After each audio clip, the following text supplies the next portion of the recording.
As Rochelle mentioned, my name is Karishma. I'm the Director of Academic Product Management here at Maplesoft. And today I'm going to share top 10 resources for teaching calculus with Maple. Just a little background. So you can see my screen, and this is not a webinar where we're going to do a lot of slides. I'm going to actually dive into the product and show you a few features that can help you with your teaching. But just a little background here, I decided to kind of create this webinar really based on feedback at different conferences. I met an instructor, and I hope they are on the call today, but who had said that something that would be beneficial for her is that while she's familiar with Maple, she's not always aware of kind of the new features or some of the resources or tools that we have. And release after release, we keep adding things. So I thought what I would do is just kind of show you what's available in Maple when it comes to teaching calculus. And hopefully this will be a series. So if there's something you'd like to see in the future, let me know and I can look at kind of building a webinar for you. Okay, without further ado, I'm gonna face my other monitor and I'm gonna show you a few things in Maple for teaching calculus. So one of the first things I often hear from instructors that students sometimes struggle entering, a derivative or an integral limit into Maple. They're not like, what's the syntax? How do they take something that looks in their book or their textbook or notes and bring it into Maple? So there's a few ways to do this. The first one here is using the palettes. So you'll see on my screen over here, as I, on the left-hand side of my screen, I have these palettes, and these palettes are used to help me enter in math that I would see in a textbook. I'll make this a little bit bigger. And so here, so let's say if I wanted to enter a limit. This is a template. I'm going to just click on it. And if I use the tab key, I can navigate through parts of the template. So let's say I can use something like science text lessons if I wanted to. Or if I wanted to enter in a integral, again, use the tab key and I can enter in, or let's say I wanted to do this, let's say a function of y. Tab key and I can change this to y and I can go in and if I press enter, Maple will evaluate that. So that's one way to enter in expressions into Maple. Now, one of the things that makes Maple unique, and I'm sure many of you know this, is the fact that we support this natural math notation, right? We want the math that the students enter into Maple to actually look like math and not syntax. And so the palettes are one way to do that. Something to note here, and people don't know this, is if you right-click on any template. So let's say I'm going to be using, I'm teaching limits, and I'm going to be using this often. If I right-click on this, I can add it to the favorites palette. And then it comes up right over here. And so all the things that I want or that I use frequently will just be up at this top palette. I can always kind of click on the palettes and I can remove any of the palettes that I don't want here. So just a little kind of note about entering math into Maple. Now, another way to do it. Another way to do it is through the Maple Calculator. So the Maple Calculator is a mobile app. It's a free mobile app. One of the nice things about the Maple Calculator is a student can take a picture of their handwritten expression, so integral, derivative, and they can actually upload it to Maple. So let me show you an example of this. I'm going to quickly stop sharing my computer screen, and I'm going to share my phone. I'm going to stop sharing this, and let me go ahead and share my phone.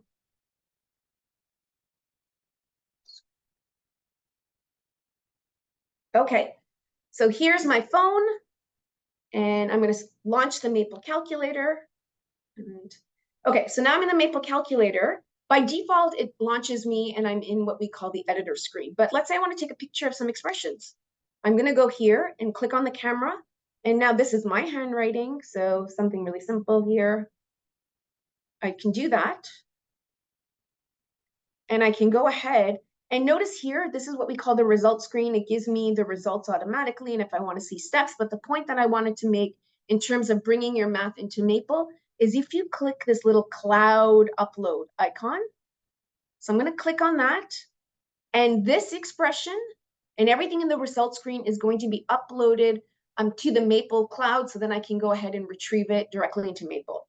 So let me go and do a different one over here. Let's do this integral, this definite integral. Click that upload button. Done. Okay, so now I'm going to stop sharing this screen, and I'm going to go back and share my computer. Okay. So now we're back in Maple. So now I want to show you, how do you go ahead and retrieve those expressions that we took pictures of? So you'll notice here, I'm logged into Maple. So I am logged into Maple with a Maple membership account here. This is the cloud. And with the calculator, I'm also logged into the calculator using the same credentials. So here it's just a free Maplesoft account. I created my account. I've logged into both Maple and Maple calculator with that account. And I'm going to click on this, and you'll see it asks me what I'm looking for. I'm going to take this, click on my files. So the Maple cloud, if you're not familiar with it, let me first navigate to where I need to. So let's go to the Maple calculator. These are all the things that I've uploaded to Maple via the Maple calculator. Now, a quick note on the Maple cloud. So the Maple cloud is a file repository, file sharing system. So if you have any Maple documents that you create and you want to share it with your students, you can just upload it to the cloud, and then your students will have access to it. They can then easily go ahead and upload any of the content to their own instance of Maple. Alternatively, if they're reviewing a document and if they don't have access to Maple on the computer, that computer right now, they can view any of the documents. They can even interact with some of the documents through the Maple cloud. But for this example, I want to show you this. So that's that definite integral. I'm going to click on this, and it's going to open this document right into Maple. So it's just taking a moment, but it should open up. There we go. So here you'll see, here's that expression. I'll make this a little bit bigger for you.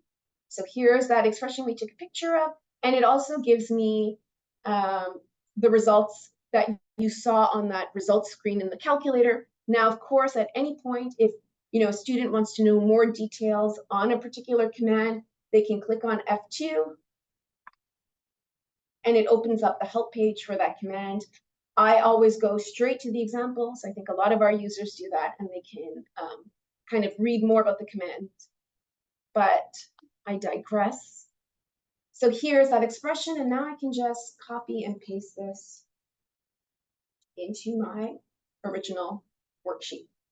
So that's the first thing that I wanted to start off with and talk about, just, how do you actually go ahead and enter in your derivatives, integrals, limits into Maple in a way that students will understand.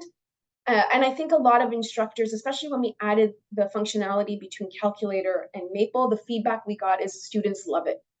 Even though we have the palette, sometimes they struggle, and now that they can just take a picture and upload it, it makes it a lot easier. Or what was happening is students were entering things, maybe getting choosing the wrong template or entering it incorrectly, and then weren't able to kind of continue on with their work. So that's what I wanted to share today with regards to the palettes and the calculator. And I'm going to take questions at the end. But if you do have something, just put it into the Q&A and I will come back to it.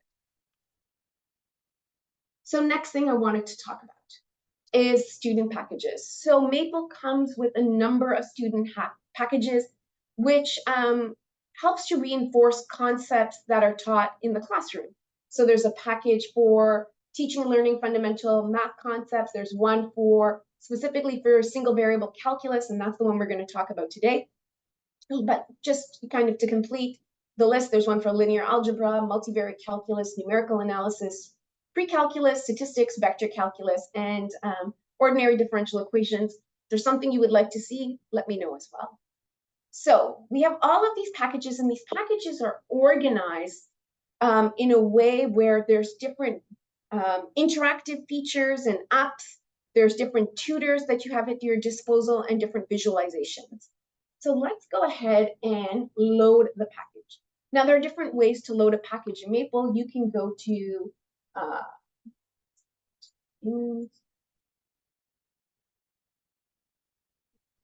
where is the, sorry, tools, load package, and I can go ahead and just scroll down here, student calculus 1. If I click on this, it loads the package.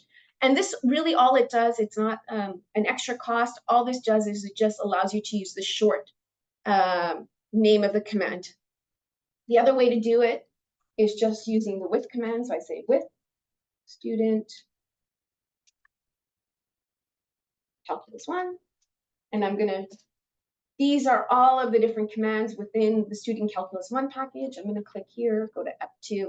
This is the help page. So the help page will give you more details on kind of all of the good stuff that's within the student calculus 1 sub package.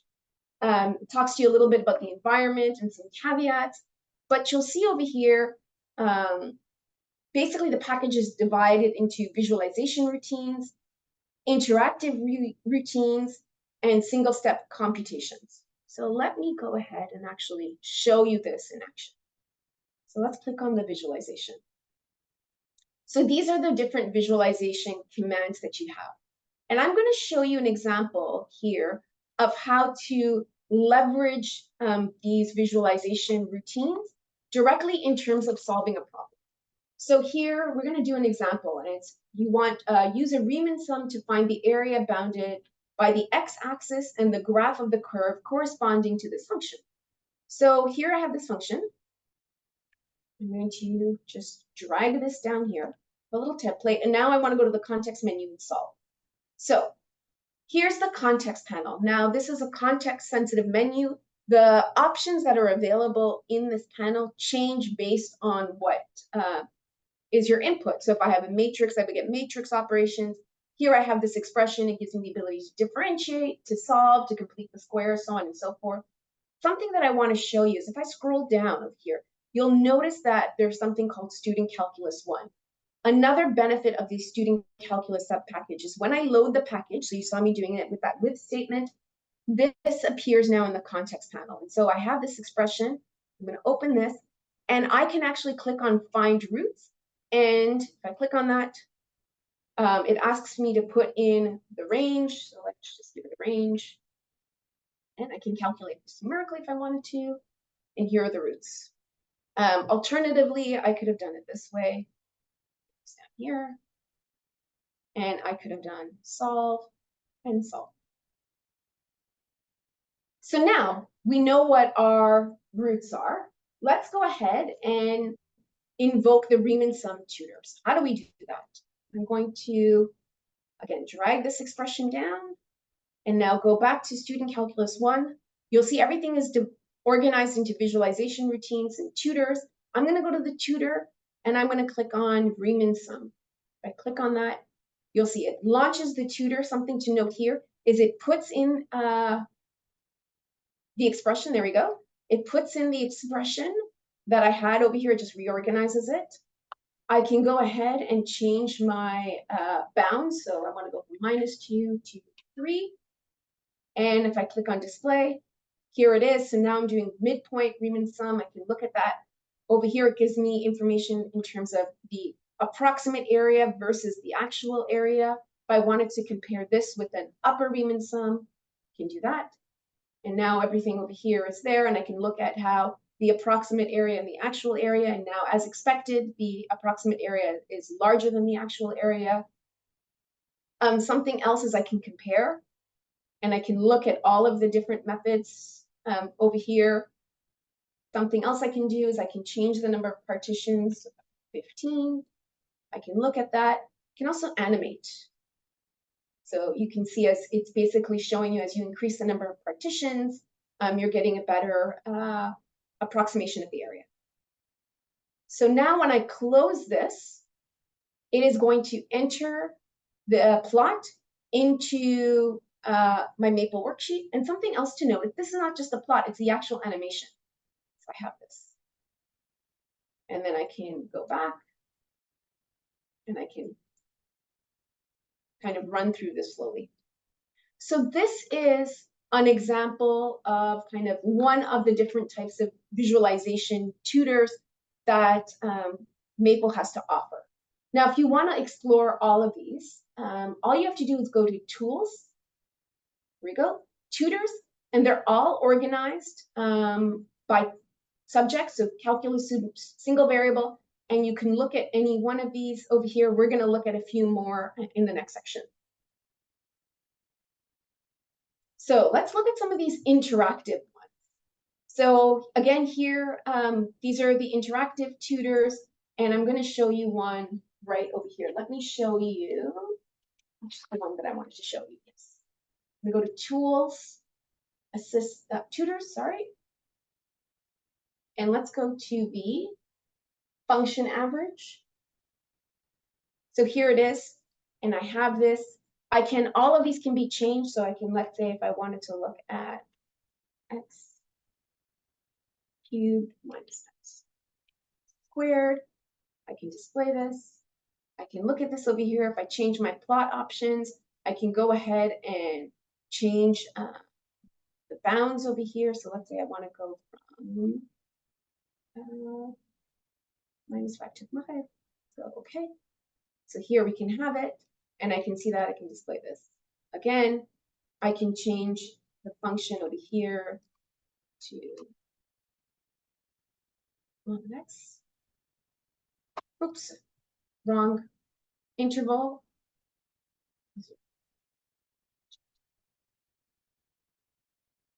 There we go. And I can go again to plot options. This. And here I have a better view of that function. And the average is over here. So this is another resource that you can use in the classroom to explain the concept, or students can use on their own with any question that you give them, and they can start looking or starting to have a better understanding of a particular concept. Let me show you it. I'm going to go to Tools, and I'm going to go to the one for antiderivatives. Here's another one over here. So in this case, my function is in blue, and my antiderivative is in red. I can show the class of all the antiderivatives, so I can see that. I can see it's change my initial value.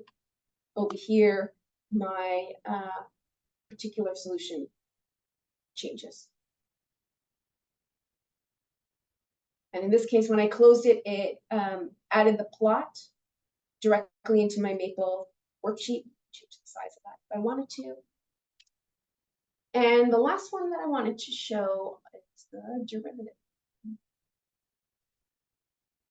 Again, this one is set up in the exact same way. Over here, I can change the function. I can change the bounds. And then I can look at first order derivative or the second order derivative. Display, we can see that. And so this is great, again, when we're kind of exploring concepts of getting students to determine the minimums and the maximums and kind of where there's an inflection point. And these are different resources that you can use. I'm going to close this one. And let me show you some resources that we have for practice. So let's say now you've kind of explained the concept of a limit and you want students to kind of go through the practice, right? How do you solve these problems? So here I have one, and I want to show you different features that you can use. So I can look at this, and you might ask me, why is this gray over here? And that's because Maple by default, if you were to tell it, okay, give me a limit or enter in a limit and press enter, Maple would solve that for you. But from the perspective of a teaching and learning, you don't always want Maple to return the answer. You want to work through the problem systematically. So here, all I have to do to get this is I just entered in my template, and then if you right-click, click on 2D Mat, and you can convert it to what we call inert form. This is really an unevaluated form. So here I have this. I'm going to go ahead and look. If I evaluate it, Maple's not going to evaluate this expression. But now I can take advantage of things here where, let's say I was in the classroom. The question I might ask students, what limit rule would you apply next? So they might go ahead and say, pick one of these, so the sum rule.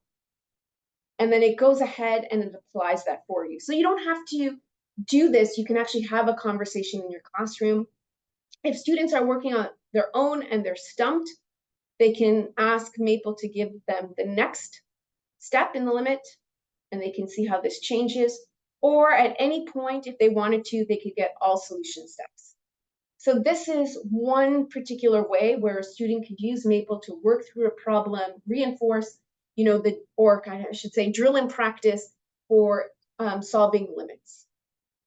Now, there's another way to do this. I'll illustrate this using this differentiation methods example.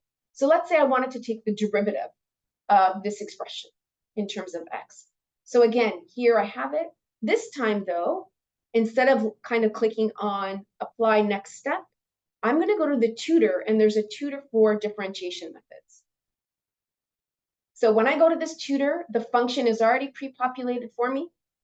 And now, as a student, I can work on my own to solve or to work through solving this problem. So if I'm stuck, I might ask for a hint, and it gives me a hint. So notice the multiplication in the expression, and so now I might use the product rule. Again, same thing. If I need the next step, I can ask for the next step, and it tells me which step was put in.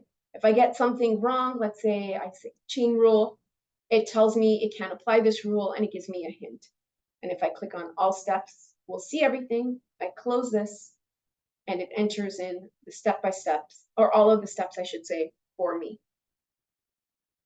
Same thing with the integration methods. So there's this other tutor here, and it's called integration methods. Click on that, and here it is. Oh, this time it didn't enter, but that's fine. I could go ahead and click on x times sine of x. And I can, if I want this to be a definite integral, I could go ahead and enter in my bounds. So here's my problem, and I can, again, same thing, go through it and pick which of the rules I want. At any point, if I don't remember any of the rules, I can look at the rule definition for any of these, pick one, it gives it to me. I could understand the rules.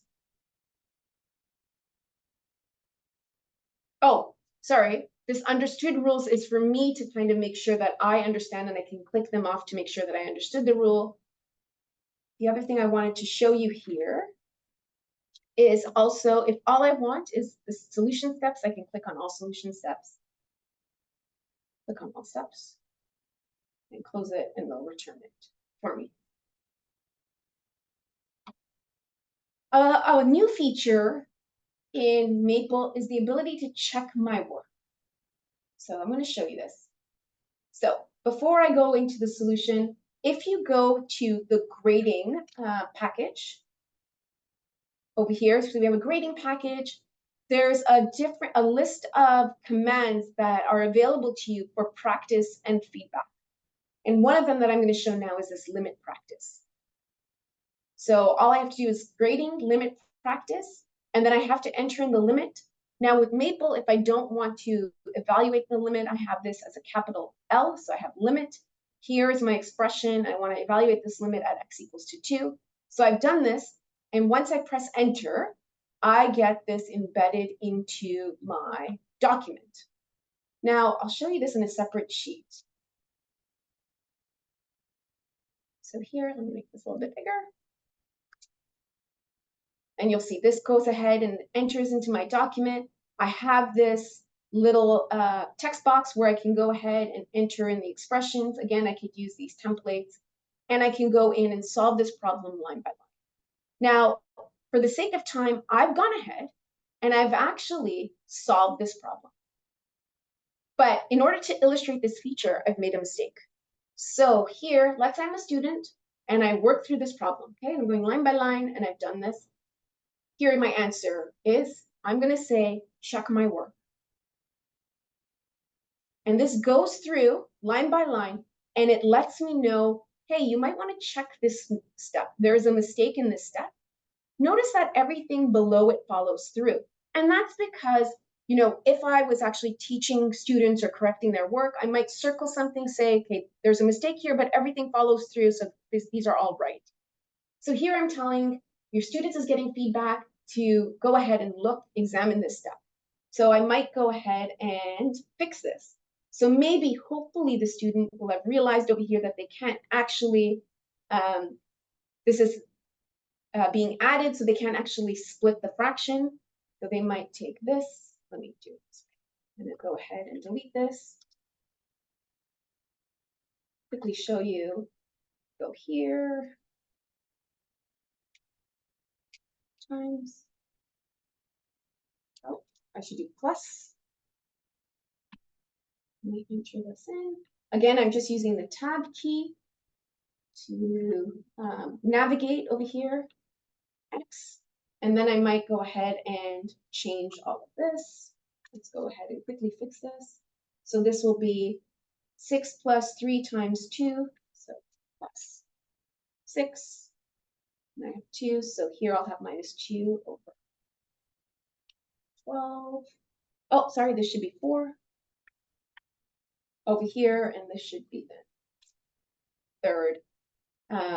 And if I need to enter a new box, I can, but I can click on check my work. Hopefully I did this right. It's saying that, okay, this is a side calculation. It looks like a side calculation, and it's marking me correct. And so I got this one correct. So this is limit practice. What you could do as an instructor is create different questions for a student to do, almost like in a table, and have different problems for them to practice. You can actually go ahead and kind of make each problem slightly more difficult than the next one. You could also, with a little bit of Maple programming, actually use go ahead and create random questions. So have a button that students can go ahead and ask for another random question. Lots of flexibility. This is grading limit practice. Now, we also have one for differentiation.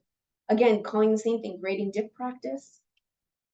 And if I click on this, notice here, now I didn't use the command form. I just took something out of the palette. And like I told you before, if you right click on this, I made this inert. So it's unevaluated.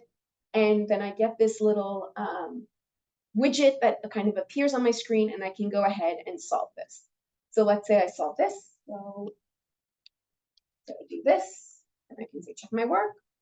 And it tells me I found the right derivative. Again, I pick simple ones. And same thing for integration practice. Enter, let me show you this. So you can see it happening live.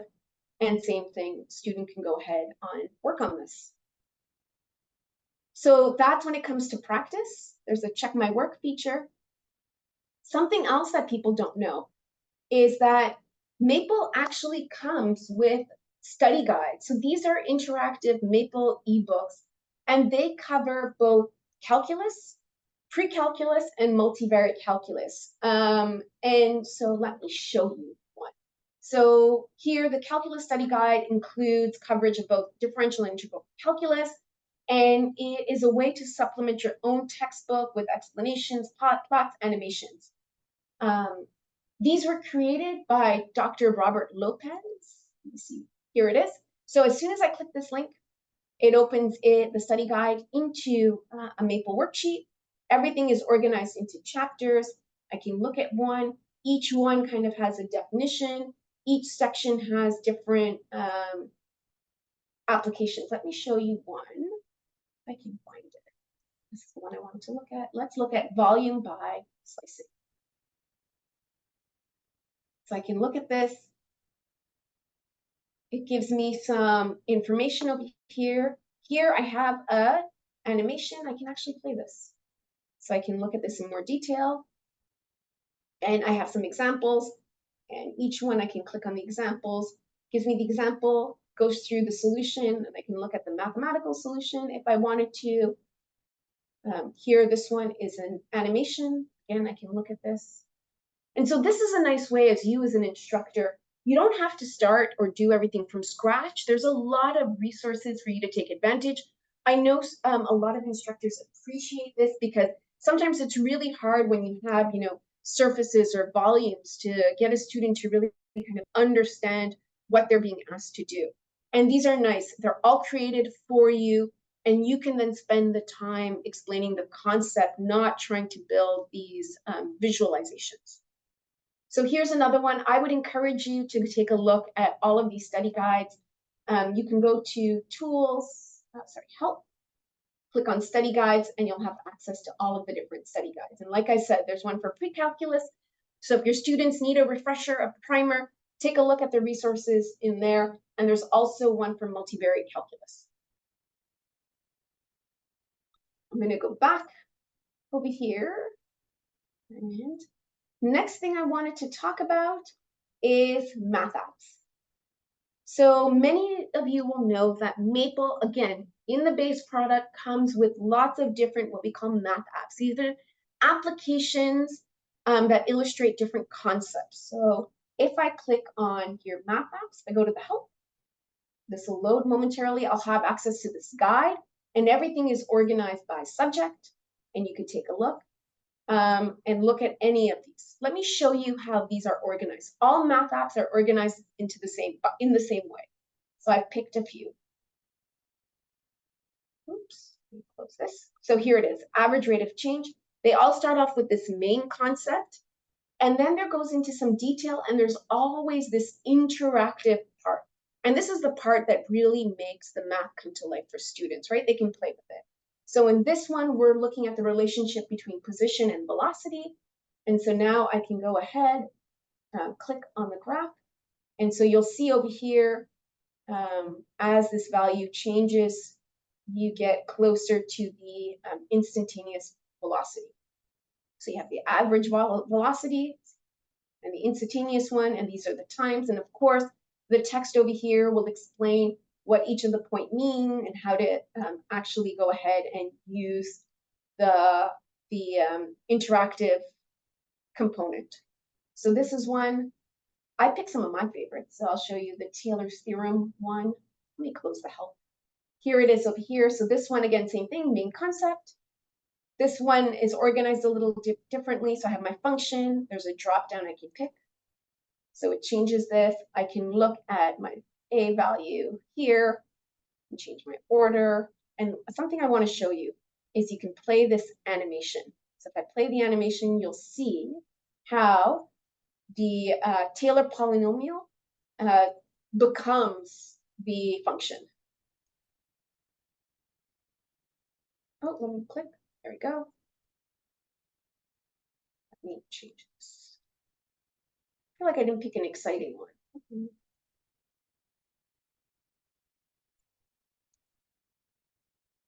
Let me pick something better. This might be better. There we go. And I find this is just another way to explain the concept. And of course, they can change the order and they can see the result. So that's another one. I think everybody loves the Riemann sum one. You saw that earlier. This is similar. So here it talks about an overview and another way to kind of look at this. So I can change this and change the number of partitions. I can change the example. Look at the change the domain. So it's here -5. Oops, 2, 5. And you can see that. And notice that the area changes and it compares it to the actual area and the size of the partition. And then the last, or there's 2 more. Surface of revolution. Here's another one. I like this one. Again, main concept, but this one allows me to create a curve. So let's go ahead and do that. I'm going to do, maybe I'll do it like this. And I can go ahead and show the surface of revolution, and I can look at this. Or I could go ahead and enter in, pick one of these functions. And I can see surface. I can enter it in manually.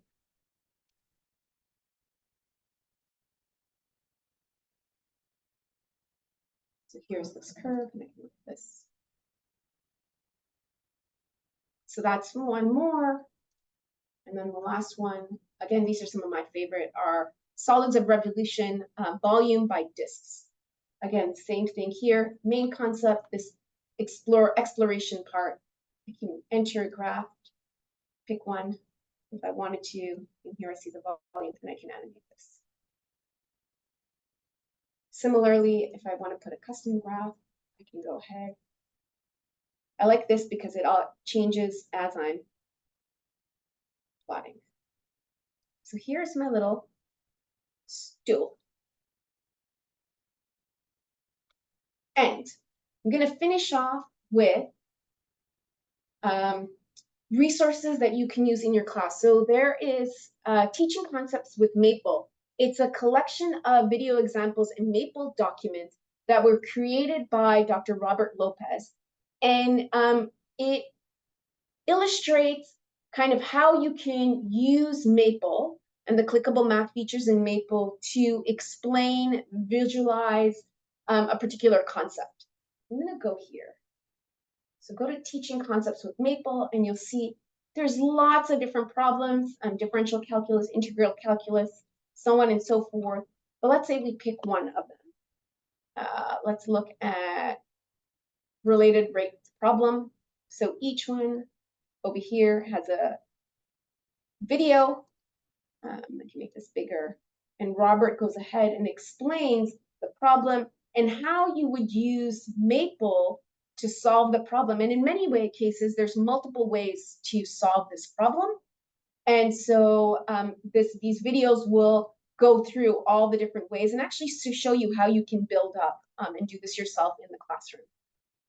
So each one of these pages comes with a solution document. You can download the videos, and there's other resources. So this, again, I'm not an educator, but Robert is. I would encourage you to take a look. Lots of great resources, all of them there to help you get started. And there's webinars that Robert gives as well, where you can go and kind of explore more concepts, more topics in detail. But here, the goal of today's webinar was just to show you all or resources that you could take advantage when teaching single variable calculus.